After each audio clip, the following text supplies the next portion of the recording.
Oke, pertama bahwa sebenarnya dunia ini sudah menjadi dunia yang satu. Artinya tidak ada lagi perbedaan, tidak ada lagi batas.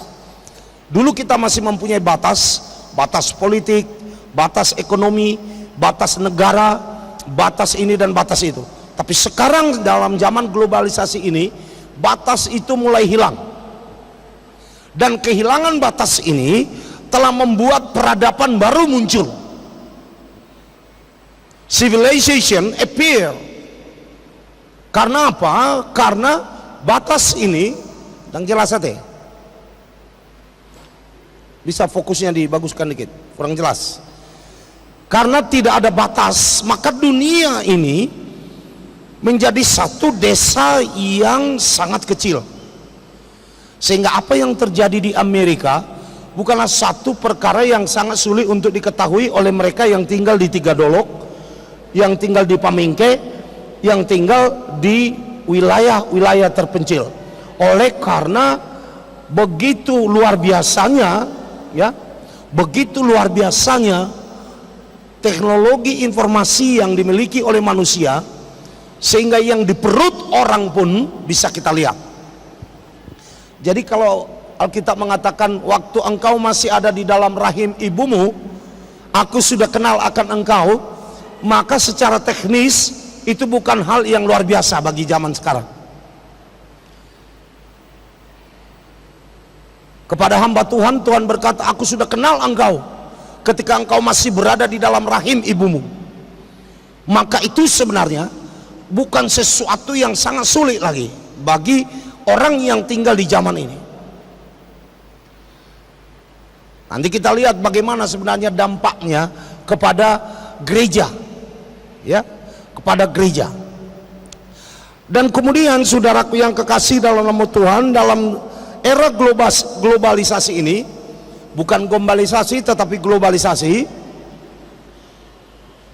orang mulai membentuk satu peradaban yang sama, oneness civilization, suatu peradaban yang sama, sehingga nanti peradaban-peradaban yang dimiliki oleh manusia itu dengan pelan-pelan akan mencari identitas peradaban baru, maka akan dikenallah satu peradaban manusia yang sama, sehingga kita tidak akan dibagi-bagi lagi oleh peradaban-peradaban yang selama ini dimiliki oleh suku-suku bangsa, dimiliki oleh kelompok nasional atau apapun namanya. Nah, oleh karena kita mempunyai peradaban yang satu, maka saudaraku, tidak tertutup kemungkinan bahwa dunia ini akan dikuasai oleh orang yang mampu menguasai peradaban itu sendiri. Artinya bahwa peradaban itu akan datang dari sumber yang sama. Nah, saya tidak melihat peradaban itu akan timbul dari peradaban-peradaban yang ada, tetapi peradaban itu justru akan distimulasi oleh satu sumber peradaban yang baru.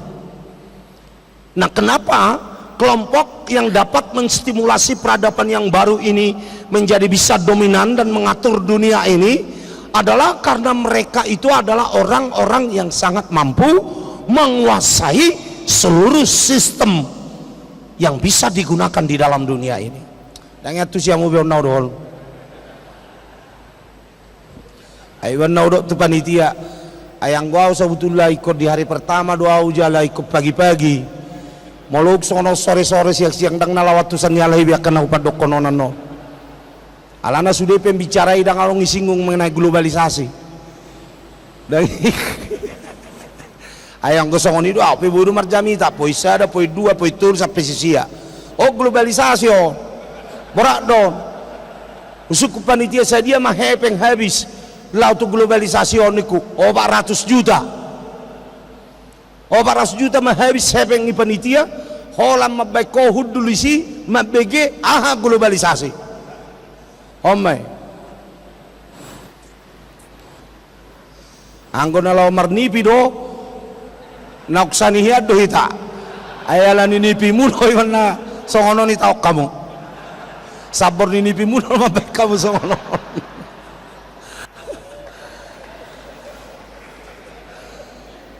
Sekarang kita coba ini globalisasi apa ini? Barangkali bukan untuk kita yang paling utama ini, tapi generasi anak kita, generasi Pentakosta itu sudah mau generasi yang ketiga. Kita hidup sekarang dalam generasi yang kedua, dan generasi yang ketiga sedang muncul. Dan saya tidak mau generasi yang ketiga hidup di dalam zaman yang dia tidak kenal, hidup di dalam zaman yang dia tidak mengerti akan firman Allah, hidup dalam zaman di mana dia tidak mengetahui situasi yang diketahuinya atau yang sedang dialaminya. Karena firman Tuhan berkata, orang bijak dari jauh bahaya sudah tahu, tetapi orang bodoh sudah di depan matanya dia tidak tahu bahaya. Apa maksudnya? Maksudnya adalah ketika gereja harus mempunyai tanggung jawab untuk mengajarkan kepada generasi berikutnya keadaan-keadaan yang akan datang dan muncul di dalam hidup mereka, terutama dalam hidup kita, yang dimulai dari hidup kita. Kalau tidak, saudaraku yang kekasih sama Tuhan, saudara harus hanya melahirkan anak dan membiarkan anak itu hidup tanpa bimbingan. Karena apa? Karena generasilah yang melahirkan generasi. Karena generasi sekarang ini dilahirkan oleh generasi sebelumnya. Kenapa saya bisa seperti ini di depan saudara? Ini adalah hasil pekerjaan generasi gereja sebelum saya. Dan bagaimana dengan generasi berikutnya?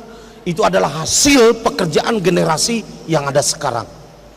Setiap generasi dihasilkan oleh generasi sebelumnya. Jikalau ingin generasi berikutnya itu baik, maka pastikan generasi kita ini sekarang baik. Jikalau ingin generasi yang akan datang itu mengerti persoalan tentang hidup yang sedang dialaminya, pastikan bahwa kau pun, saya pun harus tahu persoalan yang sedang engkau hadapi dalam hidupmu. Dan bolehlah tangiak tu so. Yesus mengatakan bahwa manusia pintar membaca alam. Kenapa orang-orang percaya tidak pintar membaca zaman? Jikalau kamu melihat bahwa pohon murba itu sudah mulai bertunas, engkau tahu bahwa musim ini akan datang. Jikalau engkau melihat bahwa ada awan-awan, maka engkau tahu bahwa musim hujan segera datang. Pintar membaca alam tetapi tidak pintar membaca zaman, ini menjadi kekesalan secara khusus dari Kristus Tuhan kepada orang-orang yang ada di sekitarnya pada waktu itu. Globalisasi telah menunjukkan bahwa zaman ini segera berubah. Akan ada peradaban yang global, akan ada peradaban yang universal. Bagaimana caranya? Dan sudah kita mulai lihat ya, sudah mulai kita lihat, karena sekarang independensi setiap negara tidak menjadi suatu hal yang luar biasa lagi. Karena apa? Karena negara-negara sekarang, masyarakat dunia sekarang sudah masuk dari level independensi kepada level interindependensi yang luar biasa. Yang sadar atau tidak sadar, mereka telah ciptakan itu sendiri. Independensi mereka itu tidak akan pernah berhasil tanpa interdependensi yang mereka lakukan di dalam negara ini, dalam hal kebaikan, dalam hal yang positif. Tetapi dalam hal yang negatif pun interdependensi itu terjadi. Begitu ekonomi Amerika jatuh dan runtuh hanya dalam beberapa tahun, atau akibatnya hanya dalam beberapa bulan, maka pada saat itu juga seluruh ekonomi di dunia ini menjadi terjejas. Karena tidak bisa lagi kita mengatakan itu urusan Amerika, Amerika yang runtuh urusan mereka, karena engkau akan mendapat dampak. Kalau Cina jatuh, maka seluruh Asia Tenggara akan jatuh. Kalau Singapura jatuh, maka seluruh Asia Tenggara ini akan jatuh. Begitulah pendapat orang-orang yang ahli di dalam bidang-bidang ekonomi. Karena apa? Karena globalisasi ini telah membuat kita menjadi satu makhluk manusia, spesies yang tunggal di dunia ini menjadi satu. Hati-hati, karena kesatuan dunia inilah yang akan dimanipulasi oleh antikristus untuk menjadi raja yang bertahta di atas seluruh sistem pemerintahan, sistem ekonomi, dan sistem keagamaan. Jadi penting, saudaraku yang kekasih dalam Tuhan, napa biar konau. Sehingga kalau ada satu nilai, one value in the world, satu nilai yang dicari oleh dunia ini, maka mungkin akan ada satu sistem ekonomi di dalam dunia ini. Dan jikalau ada satu sistem ekonomi di dalam dunia ini, maka kemungkinan besar akan ada satu sistem keagamaan di dunia ini. Dan jikalau ada satu sistem keagamaan di dalam dunia ini, maka itu akan menjadi antitesis dari apa yang telah dinyatakan di dalam Alkitab.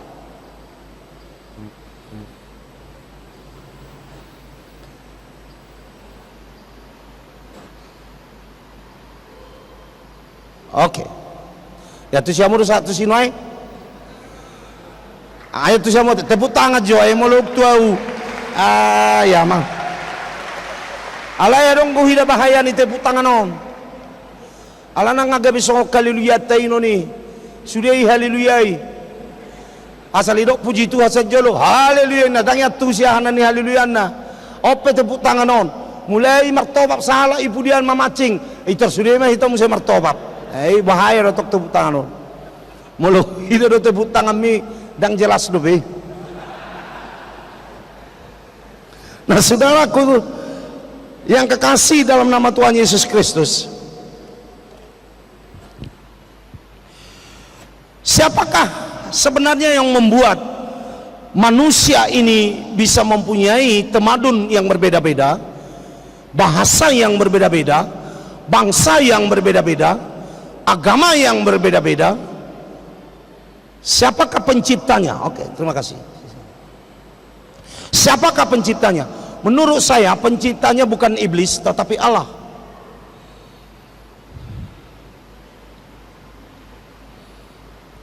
Allah lah justru yang mempunyai konsep supaya dunia ini dipenuhi oleh ras, bangsa, dan budaya. Dari mana saya ambil? Ketika Nimrod di dalam kitab Kejadian pasal yang ke-11, mereka mengatakan, Alkitab mengatakan di situ bahwa manusia itu mempunyai teknologi yang sama, mempunyai bahasa yang sama, mempunyai kemampuan intelektual yang sama, dan mempunyai suatu kuasa pemikiran yang luar biasa. Karena di dalam pasal itu dikatakan apa saja yang mereka pikirkan akan terjadi. Apa saja. Saya toripa tuduh horo so nani dok dope. Saya ijahame. Ayo maborak don no teknologi on. Saya makatai betu jolo saya tu saping ida halak.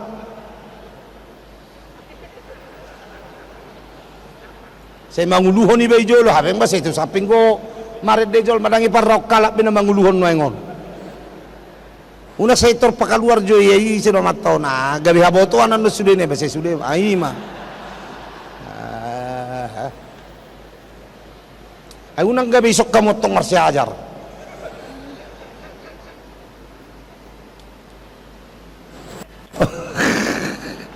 Oke. Jadi lalu Allah berkata, mari kita kacau balaukan. Jadi kekacau balauan itulah yang membuat mereka berserak ke seluruh dunia. Jadi jangan heran kalau di dalam zaman Nuh itu hanya ada satu agama. Ketika Nuh mengalami air bah, sebenarnya tidak ada 3 atau 4 agama di sana, hanya ada satu agama, ada satu sistem agama. Dalam Nimrod pun hanya ada satu sistem agama. Jadi jangan heran kalau ada ajaran Buddha, ajaran Hindu, ajaran agama-agama Konfutsu, agama yang lainnya itu hampir mirip dengan ajaran agama Kristen atau agama Yahudi. Karena apa? Karena prinsip ya kebenaran itu dulu asalnya satu. Jadi kalau saudara membaca buku-buku kitab Buddha Gautama yang jauh sudah ada sebelum adanya agama Yahudi, karena Buddha itu jauh lebih dahulu dari agama Yahudi, maka saudara akan heran karena saudara akan baca di sana beberapa kebenaran. Karena kebenaran manusia itu dulu satu pada zaman Nuh. Setelah mereka berserak, kebenaran itu terikut kepada budaya-budaya, peradaban dan temadun-temadun mereka, sehingga manusia itu menjadi satu dunia yang dipenuhi oleh ras, suku, bangsa, bahasa, kaum. Itu yang terjadi di dalam Alkitab. Dan saya melihat di dalam perjanjian baru bahwa ras ini tetap ada. Tidak ada lagi bangsa Indonesia, tetapi bangsa Indonesia itu selalu ada di sana bangsa Bataknya, ya. Ada bangsa yang lain di sana. Ingat bahwa dunia ini mencoba akan selalu membuat antitesis dari setiap tesis yang dibuat oleh Allah. Reaksi-reaksi yang dilakukan oleh dunia ini selalu akan bertentangan dengan Alkitab. Umumnya begitu. Yang bertentangan dengan Alkitab justru itulah yang kita coba lihat. Itulah yang coba kita periksa. Itulah yang kita coba hindarkan dalam semua sistem keagamaan yang kita anut.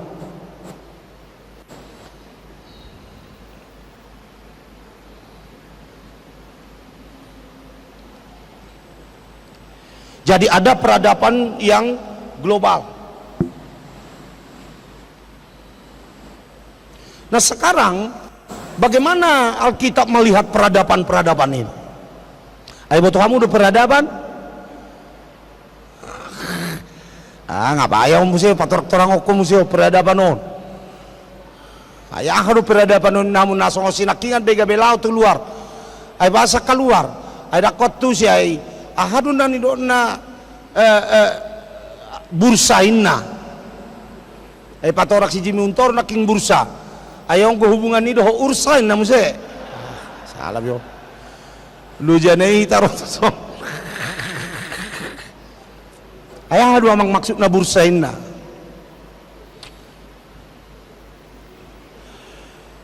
Karena asal mo nang igati hosa na do sik.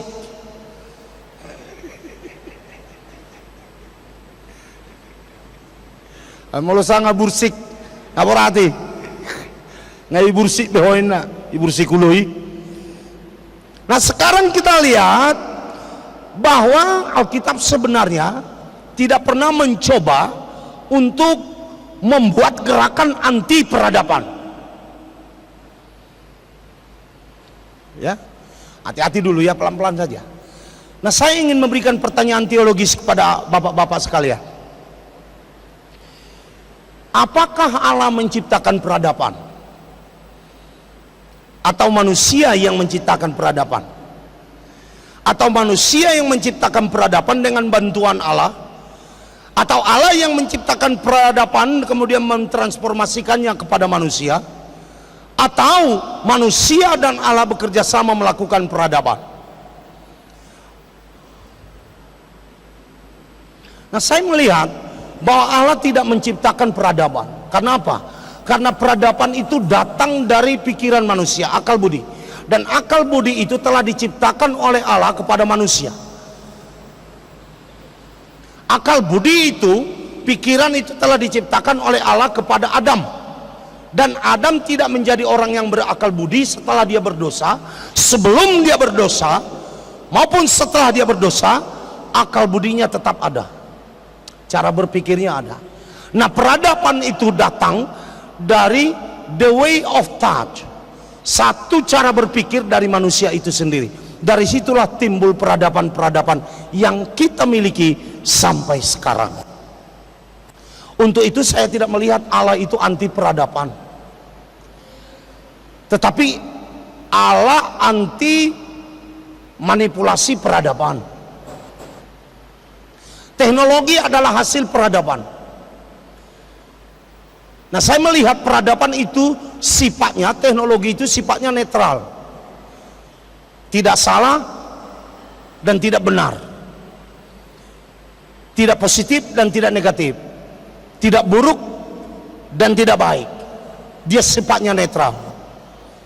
Tetapi orang yang menggunakan teknologi ini justru yang harus kita pikirkan, karena ini bisa digunakan untuk kejahatan, bisa digunakan untuk kebaikan. Sehingga satu hasil teknologi tidak menjadi persoalan bagi Allah, tetapi how you use the technology you invent itu menjadi pertanyaan teologis. Bagaimana saudara menggunakan teknologi itu menjadi pertanyaan. Sehingga yang masalah bukan teknologinya, tetapi yang masalah adalah orang yang menggunakan teknologi itu. Dengan demikian akan ada masalah moral. Jadi isu moral menjadi sangat sentral bagi kemanusiaan itu, sehingga peradaban itu menjadi peradaban yang baik. Nanti akan kita lihat ketika isu moral ini yang asalnya datang daripada Allah, asalnya datang daripada Tuhan, karena Tuhanlah yang memberikan kepada manusia itu the do's and the don'ts. Apa yang bisa kau kerjakan dan apa yang tidak bisa kau kerjakan, apa yang bisa kau lakukan dan apa yang tidak bisa kau lakukan. Itu datangnya dari Allah, bukan hasil manipulasi pemikiran manusia. Ngayat tu siamu satu sih mololongang olo donong yatusi manang sama sekali dang dia tusi ala nau pedak pat tusi binau dokoni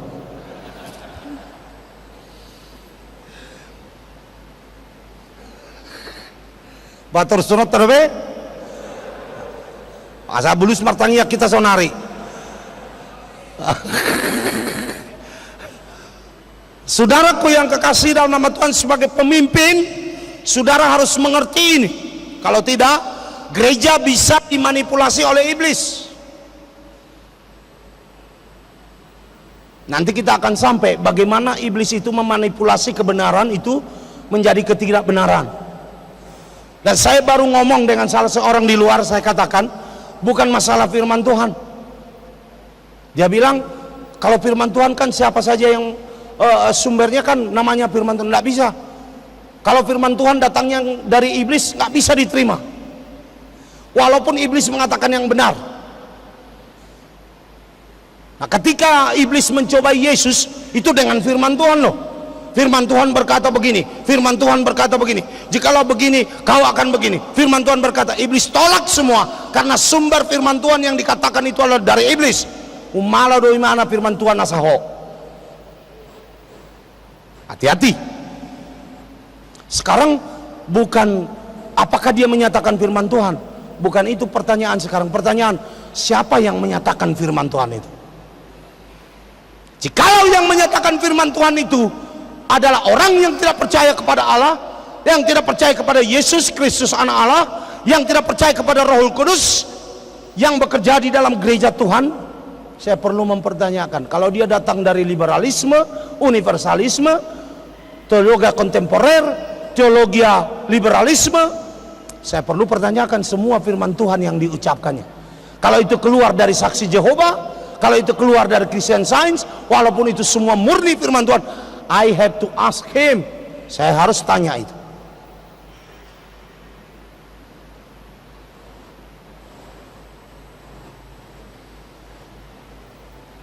Jago doa wapeng liga berbang. Nah, saudaraku,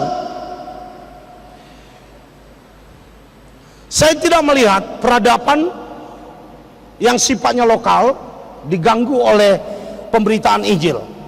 Artinya Injil tidak menghapus peradaban yang ada. Menurut saya, yang saya pelajari dalam Alkitab ini, bahwa Injil tidak menghapus peradaban, dan Injil tidak menciptakan peradaban baru.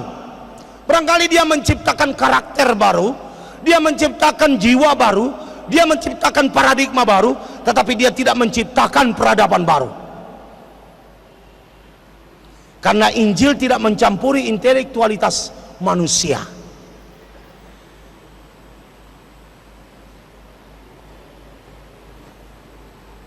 Injil tidak mencampuri intelektual manusia, tetapi dia meletakkan dasar kebenaran tentang moral dari manusia itu sendiri, dan manusia itu dibiarkannya berpikir secara bebas. Allah tidak mencampuri intelektualitas manusia. Allah hanya mencampuri hasil dari intelektualitas itu, hasil dari keputusan itu, hasil dari hati itu, sehingga Allah mempertanyakan apa yang mereka perbuat. Kasus Nimrod bukan persoalan teknologi yang salah. Ketika mereka melakukan melakukan menara Babel, karena Yesus, Allah tidak mencoba untuk mengacaukan pikiran manusia itu supaya dia tidak mempunyai intelektualitas. Tetapi kenapa mereka membuat menara Babel? Ada dua hal. Di dalam Kejadian pasal 11 dikatakan bahwa mereka mengatakan, marilah kita berkumpul bersama-sama supaya kita diam dan tinggal di tempat yang sama. Nah, ini tujuan mereka. Nah, saya tidak melihat bahwa pembuatan menara Babel, kota Babel itu teknologinya menjadi salah. Yang menjadi salah adalah tujuannya. Padahal Allah sudah berkata kepada Adam, saudara lihat, Allah sudah berkata kepada Adam, penuhilah seluruh dunia ini. Sementara mereka berencana supaya manusia itu tidak berserak ke seluruh dunia, maka marilah kita tinggal di satu tempat. Saudara lihat, manusia itu tidak sadar bahwa dalam melakukan aplikasi teknologi yang mereka tahu, pikiran mereka itu, mereka sudah melanggar firman Allah. Yang kedua, mereka membuat menara sampai ke langit. Tidak dikatakan di dalam Alkitab, tapi saya tahu mereka membuat. Kenapa mereka membuat gedung-gedung yang tinggi sampai ujungnya ke langit? Karena apa? Karena mereka ingin menghindar masalah air bah yang baru dialami oleh manusia pada waktu itu. Ingat, pada zaman Nimrod, menurut saya Nuh masih hidup.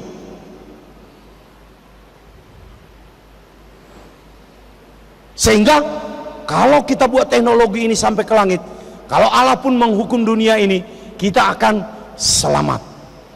Mereka tidak tahu bahwa keselamatan itu hanya akan datang dari Tuhan Yesus, dari sistem keselamatan yang akan dia berikan kepada dunia ini, bukan dari kemampuan teknologi manusia.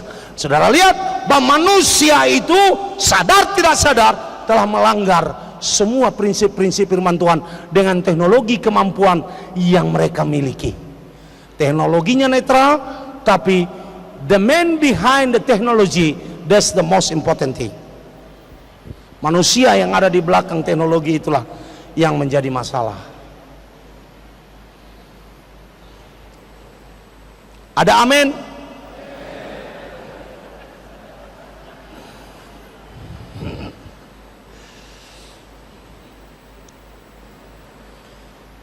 Nah, Injil tidak mengubah orang Yunani menjadi orang Romawi, dan orang Romawi menjadi orang Yahudi.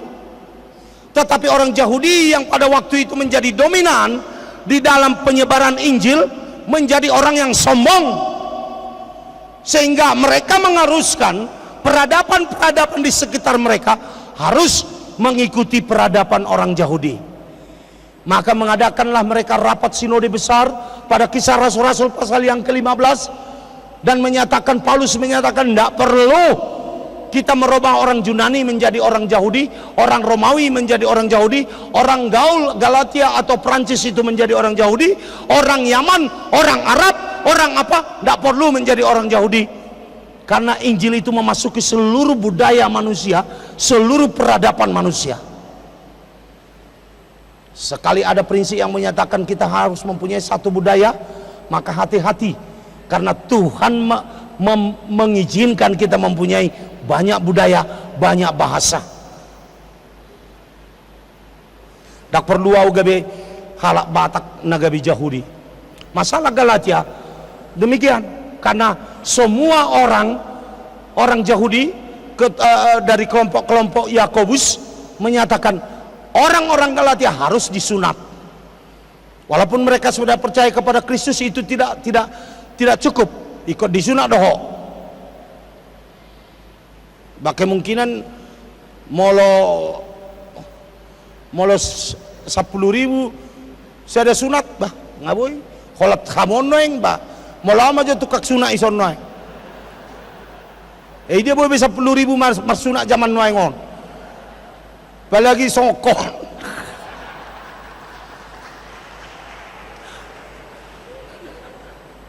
enak sunat dohoi orang. Ini terjadi zaman Galatia loh, harus disunat katanya. Ini kok jadi disunat? Ngai bubu ni mana pisau? Ngai ngapor seho Tuhan Yesus sunga. Ngai sunat to dang gope, bah kok disunat do. Anggo si Paulus asinggo ngapor seho Tuhan Yesus sunga. Ngai jalo to di perbadia, dang gope, bah basa dang jalo. Esa dia boton nami sona akpa bawa ni tuami. Anggo da pisau do itiop. Ngai sunat dang gope, bah buka asa.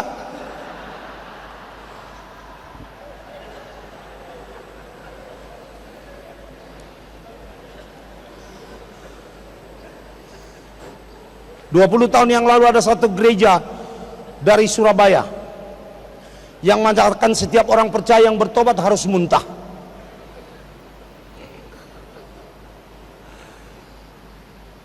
Anggo pirahamu nama BG kan? Harus muntah, dan mereka muntah-muntah.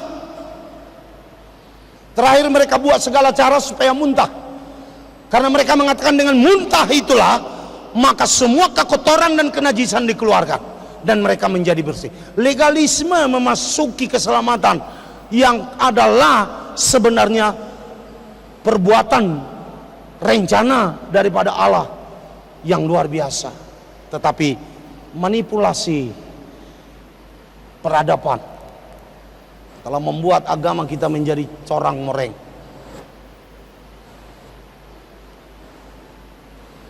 Biarkan mereka menjadi orang Yunani, tapi ada satu hal, ada yang mereka harus bisa lakukan dan ada yang mereka tidak bisa lakukan. Itu saja. Saudara nggak perlu jadi orang Cina supaya bisa percaya berhasil seperti Jimmy Untoro. Apa yang dikatakan oleh Bapak Jimmy Untoro adalah prinsip-prinsip kebenaran dari firman Tuhan yang bisa dilakukan oleh semua orang, dan tidak perlu saudara harus operasi dengan mata sipit supaya saudara bisa kaya.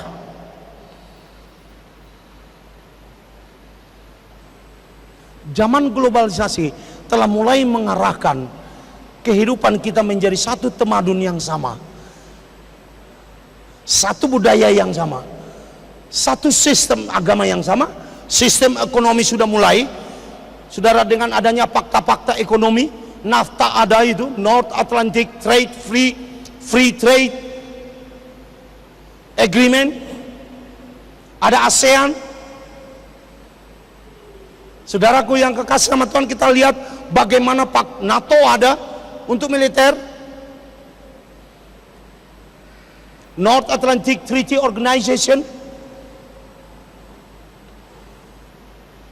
Dan saya tidak melihat bahwa kita akan menjadi satu bangsa. Paling sedikit bangsa-bangsa ini akan diatur oleh the new rule and the new order of the earth. Suatu peraturan hukum yang baru dari dunia ini, yang menurut Alkitab peraturan baru itu akan didominasi oleh mereka yang mempunyai roh-roh antikristus.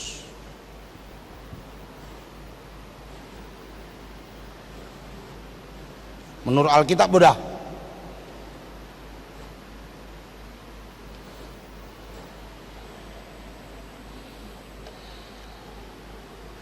Saudaraku yang kekasih, baju peradaban nih. ID do. Sebelum. Oke. Kalau saudara bisa baca di sana. Dan bui pabelga peradaban nomor 2. Oh ngadong besi Oh, oke, kita lanjut. Jadi banda opat orang ini asa mau jabu, asa boya tu samu. Mulai jahamu, mulai tuk so ilu kamu no gabe mago. Umumnya soal itu mulai habis seminar.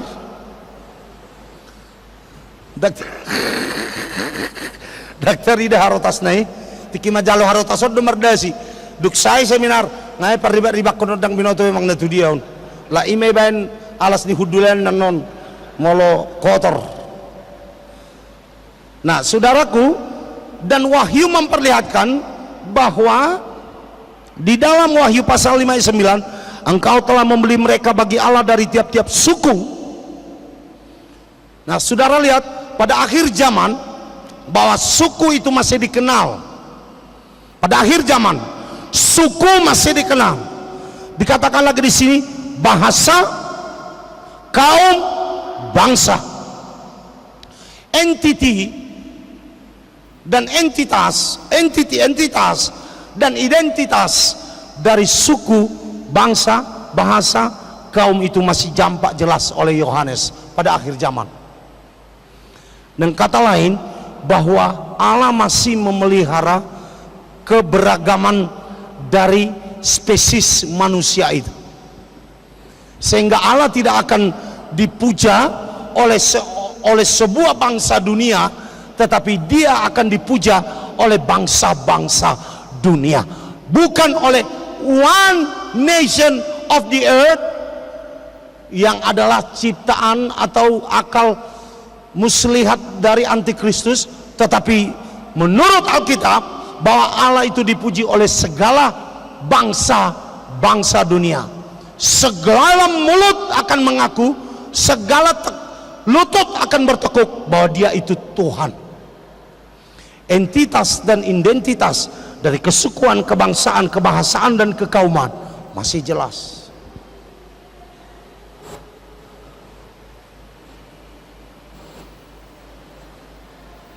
Nah, saudaraku yang kekasih dalam nama Tuhan Yesus Kristus, nah global itu menunjukkan kepada kita bahwa akan ada satu proses di mana peradaban ini, seperti yang saya katakan tadi, akan memasuki teritorial di mana semua peradaban itu akan saya kurang tahu persis bagaimana prosesnya. Apakah kita tunduk kepada pengaruh peradaban yang dibawa oleh orang-orang barat atau western, ataukah kita tunduk kepada suatu kuasa yang muncul tiba-tiba di dalam dunia ini yang mengizinkan peradaban baru? Saya kurang tahu, saya belum jelas. Tetapi saya melihat bahwa peradaban itu akan muncul dan sudah mulai muncul, dan mereka akan mencoba lebih dominan di dalam kehidupan bangsa-bangsa di dunia ini, sehingga peradaban global akan menipiskan peradaban lokal.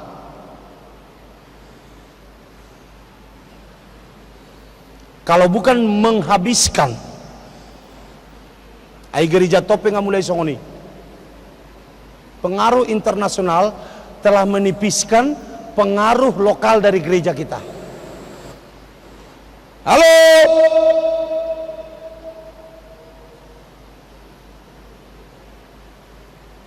ya toh? Jadi kesadaran global, kesadaran yang mendunia akan menipiskan kalau tidak menghilangkan kesadaran nasional. Lama-lama nanti kita tidak berpikir lagi secara Indonesia, dan orang Jepang tidak berpikir lagi secara orang Jepang, tapi mereka berpikir secara orang dunia.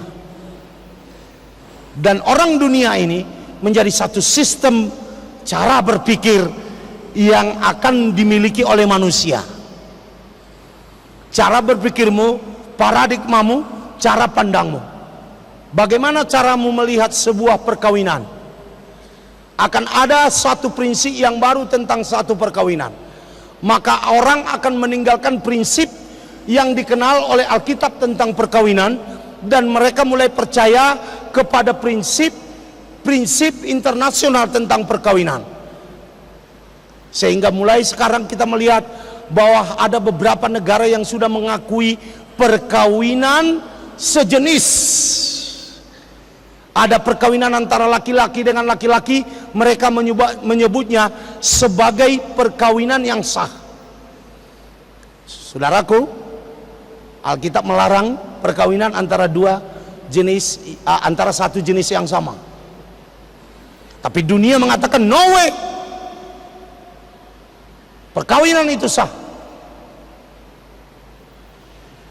Salah seorang tokoh Amerika, kira-kira 2 minggu yang lalu saya dengar di CNN, dia berkata bahwa seharusnya negara tidak mencampuri urusan perkawinan. Saudara tahu bahwa dia adalah salah satu tokoh Kristen. Karena pertama dia katakan mereka itu adalah manusia, berhak menentukan bentuk institusi kekeluargaan yang mereka anut. Mereka mempunyai freedom, kebebasan. Yang kedua, bahwa mereka itu membayar pajak. Yang ketiga, bahwa mereka itu warga negara yang baik, tidak membunuh, tidak mencuri, dan mereka berhak untuk menentukan apakah perkawinan antara laki-laki dengan laki-laki, perempuan dengan perempuan tidak pantas diurusi oleh negara. Sebentar lagi Amerika mungkin akan mengizinkan perkawinan yang begitu. Dan perubahan prinsip tentang kekeluargaan mulai muncul di dalam dunia ini, meninggalkan perubahan prinsip yang dimiliki oleh manusia sekarang yang notabene-nya datang dari prinsip-prinsip Alkitabiah.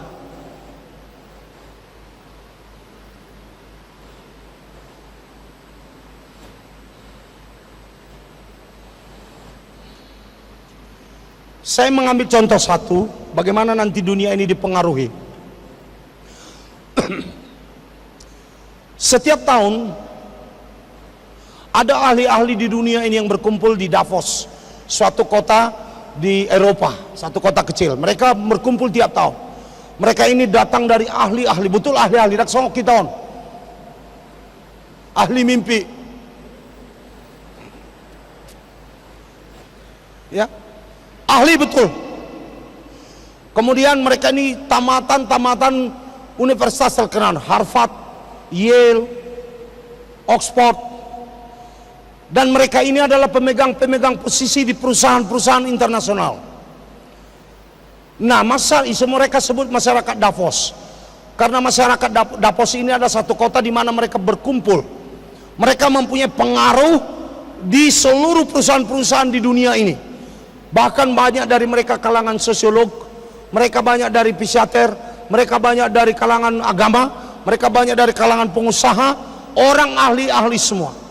Dan mereka sudah mulai bertukar pikiran di antara sesama untuk menemukan satu pemikiran-pemikiran yang baru, satu pemikiran-pemikiran yang mempunyai kesamaan di antara pikiran-pikiran mereka, seia sekata, sepikiran dalam bentuk yang beda dengan apa yang dimaksud oleh Rasul Paulus di dalam kitab Efesus dan Kolose. Dan satu waktu mereka akan mempengaruhi dunia ini, karena mereka adalah orang-orang kunci di negara ini.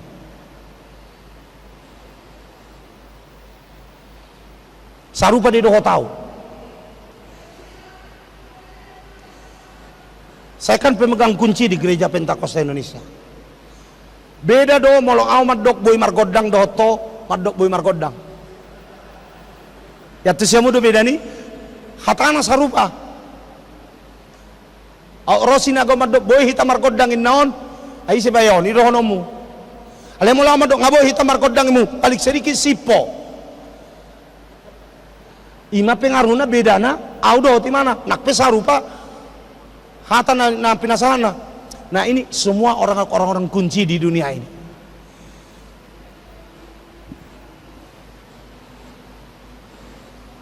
Lak manotori ho boy markodang emu. Atau lima jo tatang yakko majo maton do honom. Ngaso ai dia nakikono. Yonom. Ai dia naking buang airo.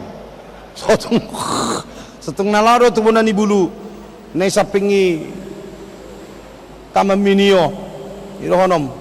Ale mo lawa madoki palik sedikit to marpikir. Dan saya mempunyai pengaruh untuk melakukan itu, bisa dilakukan. Saya mempunyai pengaruh di gereja Pentakosta Indonesia ini paling sedikit untuk bisa, sedangkan di gereja nasing aku pengaruhku. Soalnya nidok niak kepada HKBP, aidungi baik kamu untuk tulisan munai korani baru bisa tahu hilalah amin. Baru pas tuh apa yang nata dokko ni, ay Pentakosta pepangai dok songoni, apalagi hitain. Unang jektor haleluya ya. Kokin nai. Naksong jamitan si Yakopio siki-siki haleluya. Haleluya, puji Tuhan, haleluya. Atu ulum, haleluya.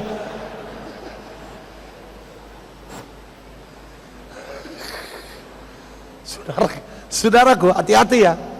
Ya. Dampak dari globalisasi ini sudah merasuk ke dalam gereja, menurut saya. Nah, sekarang dalam kekacauan dunia ini, mereka sedang mencari jalan keluar. Apa nama ekonomion, terpaling ke kita dan Allah.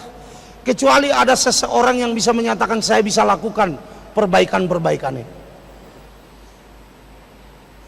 Jadi sekarang sebenarnya dunia ini sedang menanti bagaimana jikalau ada seorang pemimpin yang bisa mengatasi semua keruwetan dunia ini, yang bisa mengatasi keruwetan sekuritas, militer, keamanan, ekonomi, politik, agama, atau apa saja.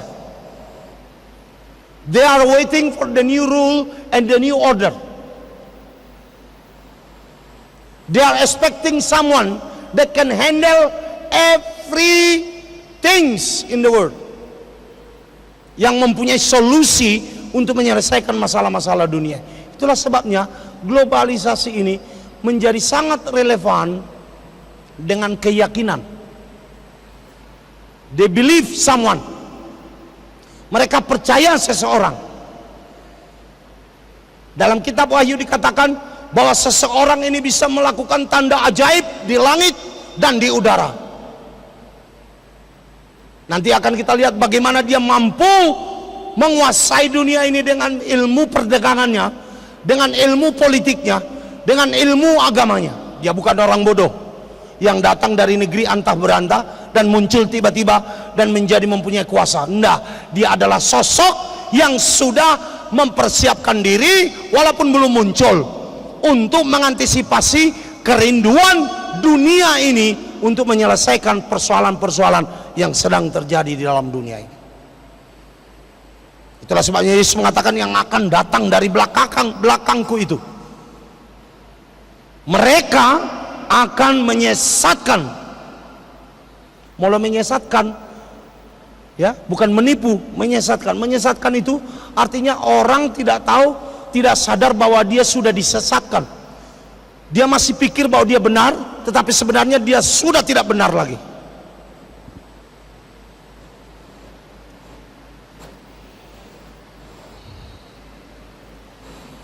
Lembaran ketiga. Sampai tong ngapur gini namon. Bawa no. Ana budari dang do biar marjamita jo. Padita tanah sa Singapura maju taliak kesempatan asa marapi api jo hita sude. Angguau ngati tiap hari bagi kamu. Sehola na matai narohani halak.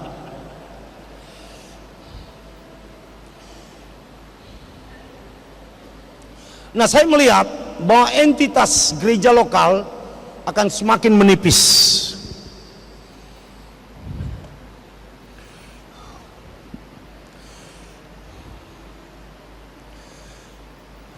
Entitas gereja lokal akan semakin menipis, dan kemudian orang akan mulai membentuk gereja internasional.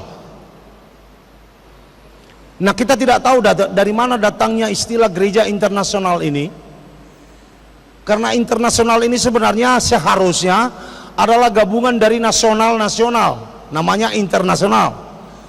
Tapi ternyata jiwa dan roh globalisasi ini telah mencoba untuk menyamarkan entitas dan identitas nasionalis, nasional, lokal, dan memasuki suatu entitas atau identitas dari internasional, katakanlah tanda kutip. dan orang mencari itu, sehingga orang tidak percaya lagi tentang apa yang diyakininya, tetapi dia mulai belajar tentang apa yang diyakini oleh orang lain.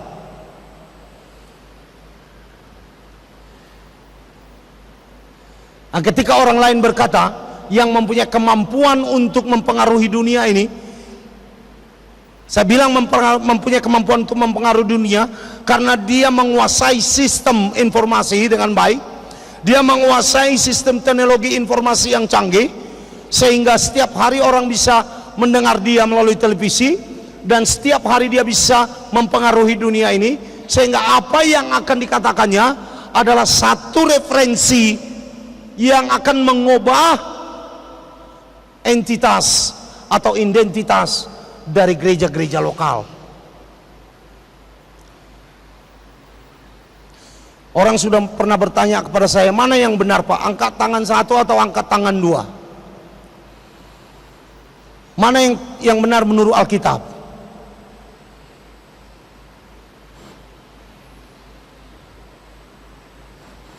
Mulai Alkitab, mulai angkat tangan dua-dua namanya nyerah doi. Mulai angkat tangan, saya ada nomor tuduh doi. Iba nedok donga se martudu iba soi itangyo ko seolah kala iba ko makatai ngamara rumah hiang gede-gede ni ba se martudi ba tong dah ila ko makatain na. Angkat tangan saya mai. Nah sekarang orang mulai ragu, tepuk tangan itu adalah bagian dari iman atau tidak? Dan saya percaya bahwa saudara sudah tidak mulai lagi berbahasa lidah kecuali pada hari Pentakosta. Halo, halo, karena saudara sudah mulai dirasuki oleh tidak terus-terusan kita berbahasa lidah.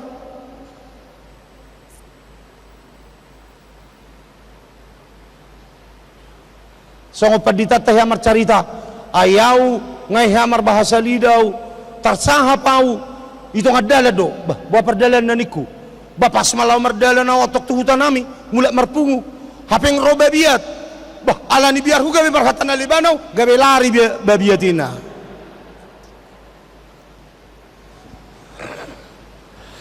Sebelah sana lah ima perhatan alibak kuamang ini mah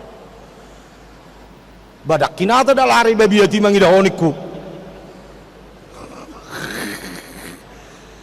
Bahasa lari ahaso lari babiati gabe heran ni mana sedih boto bahasa ku ina hapek pak nio dua do obat haping gabe oh idu ate na idu ba meluatan aliban hatana sonya tusad do nidok aliat tu si halak jene atu si babiati manwa nginiku basira kasaminggu iba papang manusul perhatan alibanon dang dapat kata alibani ba hapek kola ni babiat marhatan alibak koniku manang go binay babiat itu perpunguan ya sasude marhatan alibaniku ay kam mo lo madokot tuamu olo do ito hoiro rono mu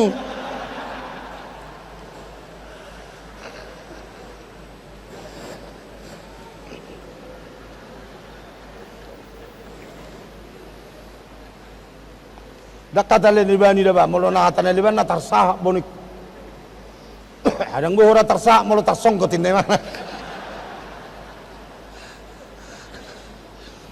Oke.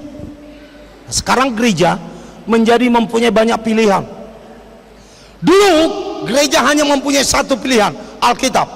Setiap ada masalah kita akan masukkan ke dalam Alkitab. Layak nggak? Betul nggak? Cocok nggak dengan Alkitab? Tapi sekarang saudaraku, gereja mulai mempunyai banyak pilihan. Dangi kosongonan, dangi kosongonan, dangi kosongonan, dangi kosongonan.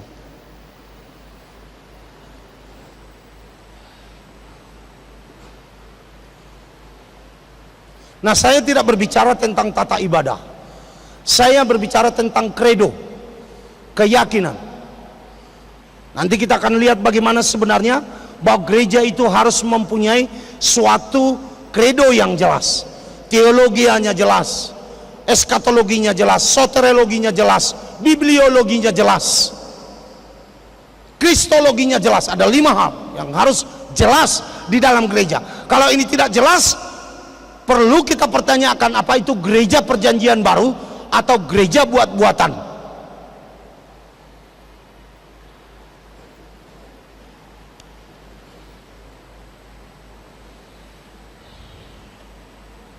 Jong ita sude asongon na udah ayaw pengasongon na je pemain musiko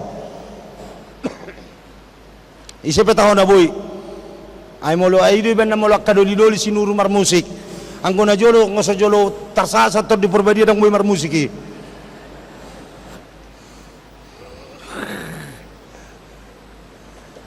tolong jo permusiko salah petaho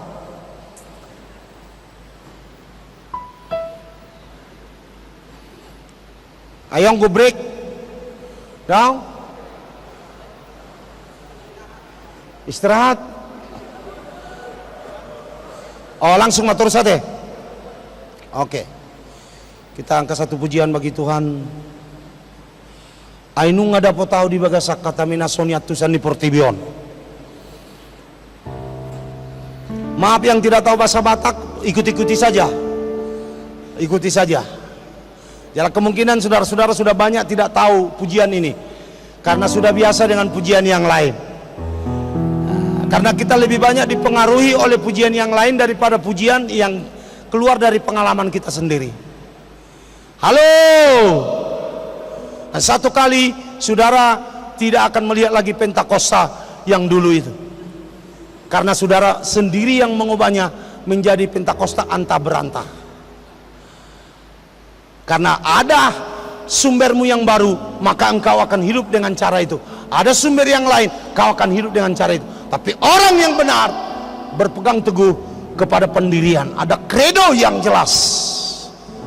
Tidak masalah kita menyanyikan pujian yang lain, tapi jangan meninggalkan identitas dirimu. Haleluya. Hatok Buddha. Ya.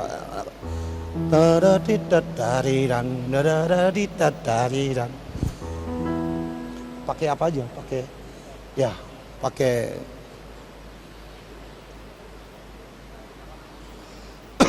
ikuti saja. Ya, kayak marulupuluk. Ay nung dapat tau di bagasan hatam na soniatusan ni Portibio dapat tau sa silangi di bagatan hatam di bagasan hata homia debadi papatarho debadi papatarho tay masoko sa hataw tu na pinarademi debanunga di papatarho tu debadi papatarho debadi papatarho tay masoko sa hataw tu na pinarademi debanunga di papatarho say pagalak api di bagasar roha asa say totong maglas roha alania le Tuhan langsung pulang naruh asa say totong maglas roha debadi papatarho debadi papatarho may masongko sa hataw tuna pinaradeni debanunga di papatarho Tuhan. Haleluya.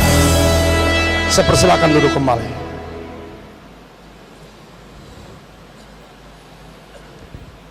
Kemudian gereja dalam pengaruh globalisasi ini akan menjadi gereja yang permisif. Permisif artinya kita menjadi meletakkan diri kita di antara dunia dan sorga so and so. Kalau Jimmy Untoro mengatakan tadi pagi bahwa kita sebenarnya tinggal di dalam dunia tetapi bukan orang dunia. Karena Yesus mengatakan demikian memang. Demikianlah dunia ini membenci kamu karena kamu bukan datang dari dunia ini. Dan kamu tidak akan tinggal tetap di dalam dunia ini, tetapi kita akan pergi kepada satu dunia yang baru. Dengan demikian kita harus melihat posisi gereja adalah posisi yang sangat spesial di dalam dunia ini.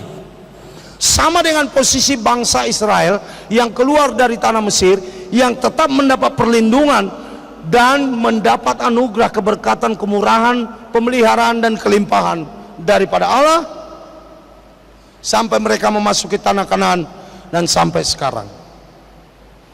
Oleh karena itu saudara-saudara yang kasih dalam nama Tuhan, kita nggak boleh menjadi gereja yang permisif. Apa yang dimaksud dengan gereja yang permisif? Adalah gereja yang terlalu banyak kerjasama dengan dunia ini, mengikat janji dengan dunia ini, membuat agreement dengan dunia ini, membuat kontrak dengan dunia ini. Karena jikalau gereja membuat kontrak dengan dunia ini, maka yang terjadi adalah sebagai orang yang bertanggung jawab, maka gereja harus memenuhi seluruh isi kontrak yang ditandatanginya dengan dunia ini. Kita melihat di dalam kitab Wahyu ada 7 gereja di sana, dan beberapa gereja dari situ telah menjadi gereja yang permisif, yang mengikuti ajaran-ajaran Nikolai.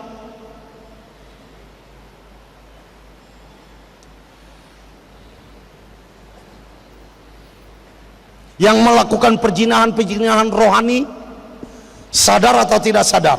Jadi era bukan dari dunia ini. Jadi sebenarnya kalau dunia ini membenci kita, itu sebenarnya menjadi ciri-ciri gereja yang masih bertahan kepada firman Tuhan. Tapi gereja sudah mulai dicintai oleh dunia ini, maka kita harus bertanya, apakah kita masih gereja yang mempertahankan kebenaran Alkitabiah?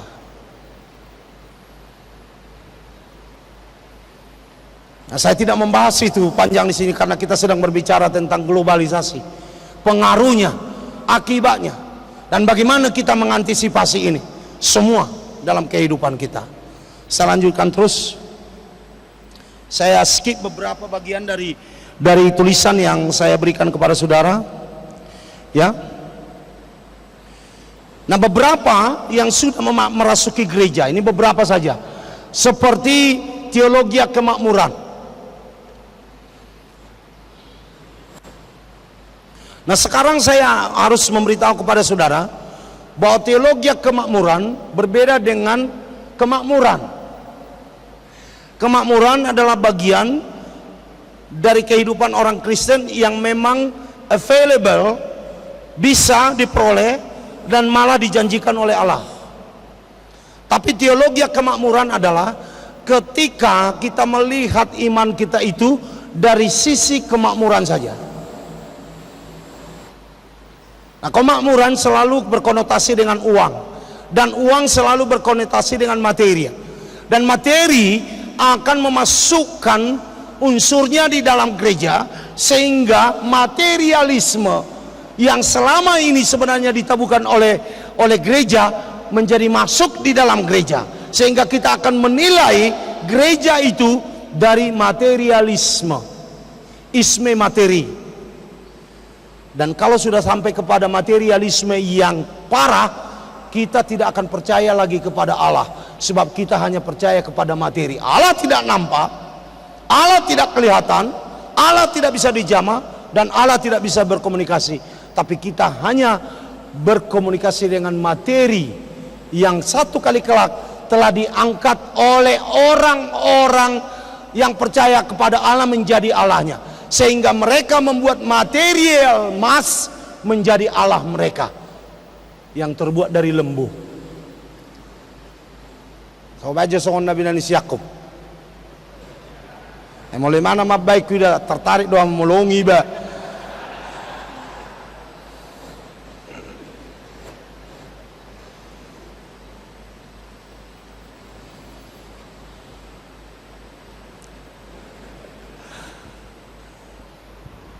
Dung nedok ni mana gabi mertobat daw gabi sesongon na bagak-bagak do jasi do dasiku. Dak songon situ ata hea di sada huta pakai mana safari alai pa masuk imana tu salawar. Roma pedita si marak kernahinan tung mamakke safari soe boto alai senang mangai do katok ko guru ina. Alamar safari di mana alai pa masuk salawar.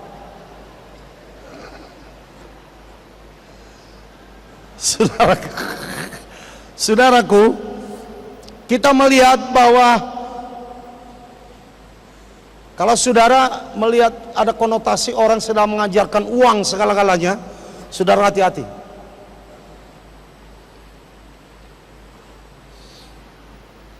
Karena bukan uang segala-galanya.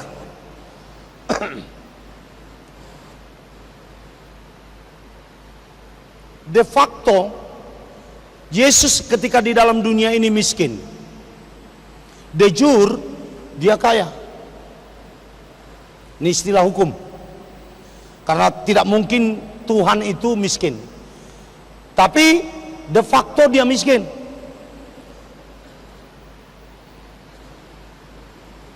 Dia bukan orang yang hidup dalam kemewahan.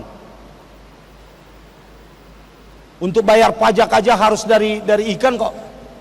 Lain dengan apa yang dibilang si Yakob. Dia melihat dari sisi lain, saya melihat dari sisi lain. Dia melihat bahwa ikan pun bisa digunakan oleh Tuhan untuk memperkaya kita, kan gitu. Tapi saya melihat untuk bayar pajak saja Yesus harus mengharapkan ikan kok.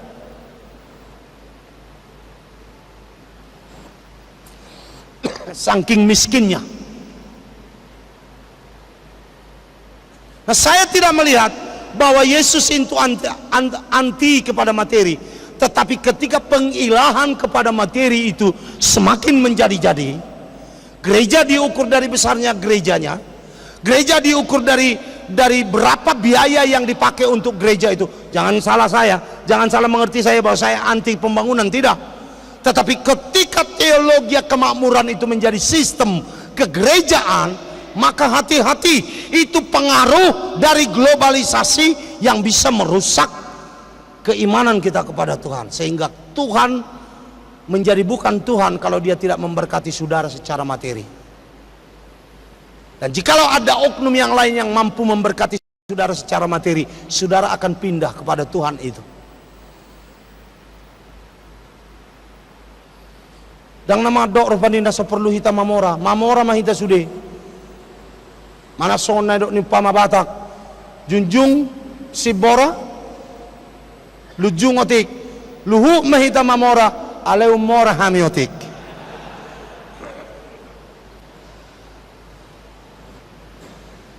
Tetapi kalau kita sudah mulai mengilahkan materi itu diberikan oleh Allah kepada kita adalah karena tanggung jawab kita. Seberapa besar materi yang Tuhan berikan kepada kita, maka sebesar itulah tanggung jawab yang akan diharapkan oleh Tuhan kepada kita. Makin sedikit tanggung jawab kita, makin sedikit materi yang diberikan oleh Tuhan kepada kita. Makin banyak tanggung jawab yang diberikan oleh Tuhan kepada kita, makin banyak materi yang diberikan oleh Tuhan kepada kita. Menurut saya, materi itu baik, tetapi pengilahan kepada materi jangan menjadi sistem di dalam kegerejaan.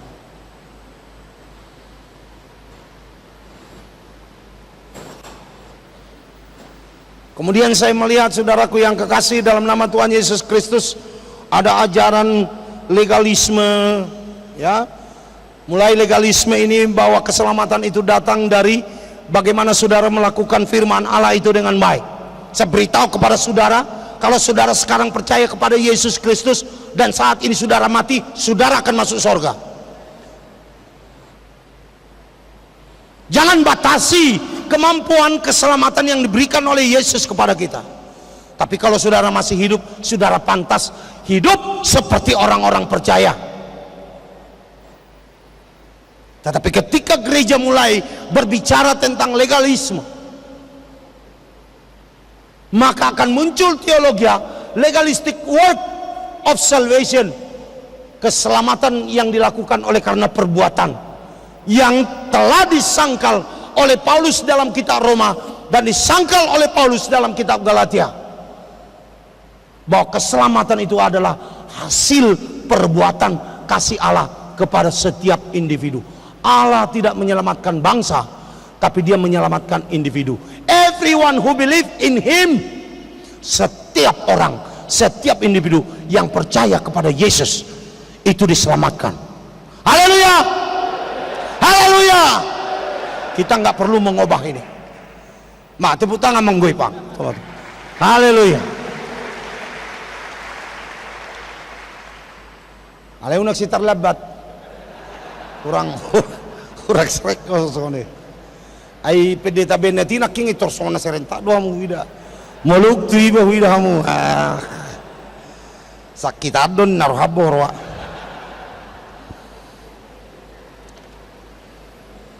Kemudian ada social gospel, Injil sosial. Apa itu yang dimaksud dengan Injil sosial? Mereka memberitakan Injil sosial, namanya Injil sosial, tanpa Yesus pun saudara bisa berbuat baik. Mereka nggak perlu percaya kepada Yesus untuk bisa menolong orang lain. Ketika Aceh kena tsunami, maka yang pertama di sana adalah penganut Injil sosial, bukan orang Kristen.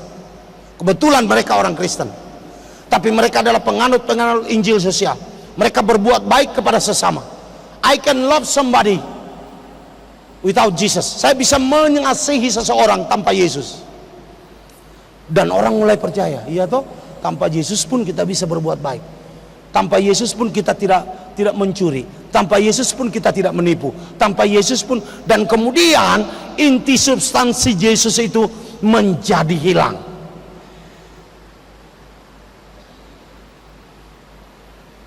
Dan Petrus mati karena pemberitaan Injil Yesus. Dia tidak mati oleh karena sekedar bahwa dia bisa berbuat baik. Dan sudah mulai memasuki gereja, saudaraku. Sosial gospel ini telah memasuki gereja mulai. Sehingga dalam khotbah-khotbah kita kadang-kadang kita hanya mengkhotbahkan tentang perbuatan-perbuatan baik, bukan tentang substansi Yesus.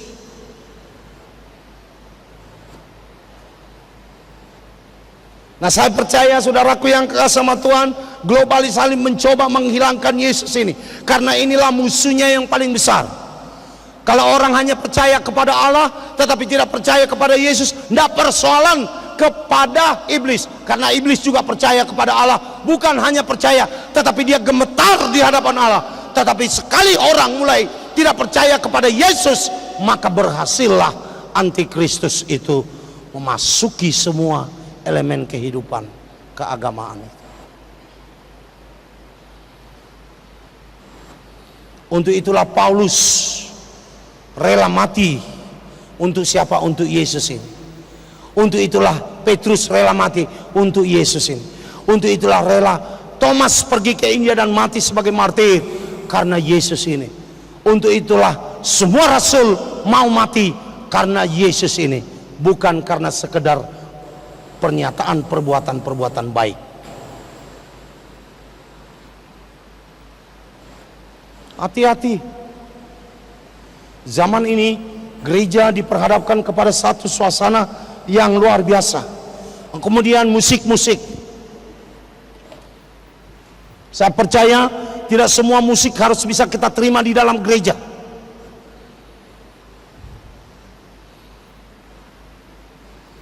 Karena musik itu bukan hanya di syairnya, tetapi di iramanya. Nah, saya percaya bahwa iblis itu adalah pemimpin musik yang paling andal yang pernah ada. Karena firman Tuhan menyatakan bahwa dia adalah pemimpin biduan yang paling canggih. Sehingga jangan saudara salah bahwa dia adalah ahli musik melebihi manusia.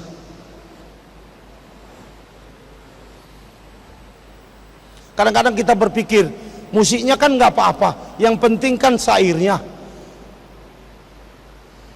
Nah, saya pikir bahwa Yesus atau Allah tidak akan pernah tersanjung dengan syair yang menyanjung dia, tetapi dengan sistem musik iblis.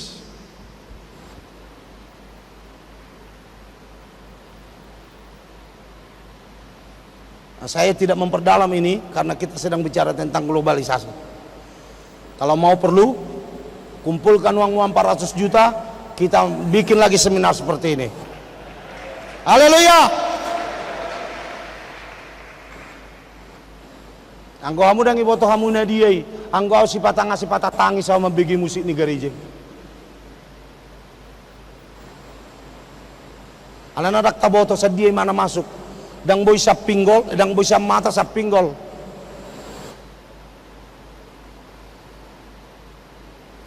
Karena irama musik itulah yang membuat saudara hentak-hentak, bukan syairnya.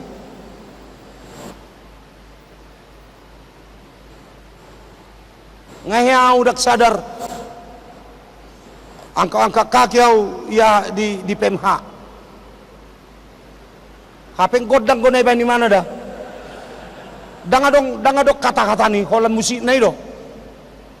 Nah saudara tahu bahwa yang membuat saya menghentakkan ini adalah irama musiknya, bukan syair dari yang dikatakannya.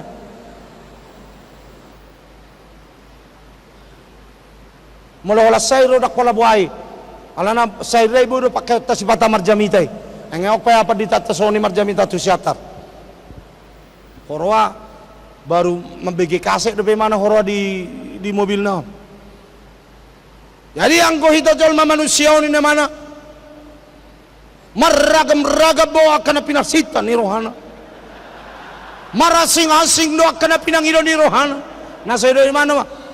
Holong irohami sabingo na upai maima. Kadak pula salah doh notai meragam-ragam dakolan hak ni portibio mandoi. Kita pobodo meragam-ragam doang gosita-sita. Sekarang kita sudah bisa menyanyi lagu dunia dengan cara gereja. Tuhan memberkati puang, idem idem idem. Tuhan aja yang berkati dapuang, idem idem idem.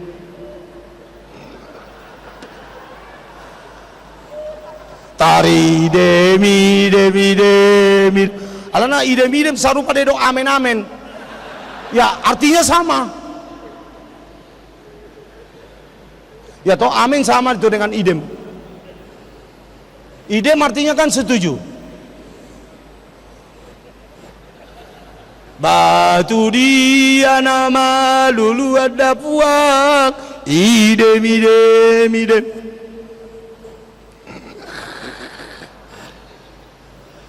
Dahau bae sobat dainak idem idem idem.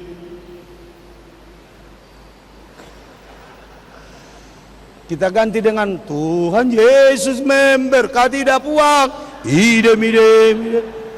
Nah saya tanya dulu, apakah saudara tahu bahwa Yesus tersanjung dengan pujian itu? Atau saudara yang menarik untuk pujian itu? Nah, saya tidak melihat Yesus akan tersanjung, tapi saudara tertarik dengan pujian itu. Kadang-kadang pujian odang nalatu depa tahun nalatu hita don. Hati-hati. Dan nama dorpanin aku salah kena posot tahu sudah dia sepanjang yang saya tahu masih normal-normal saja. Tapi kalau kita sudah masuk nanti dalam satu sistem musik yang permisif dengan dunia ini, maka semua itu akan menjadi rencana iblis untuk mengganggu semua kehidupan gereja. Dan naga behudok hola gereja, hola puji-pujian doho sihol hupaher baktu ho Yesus tangak kita.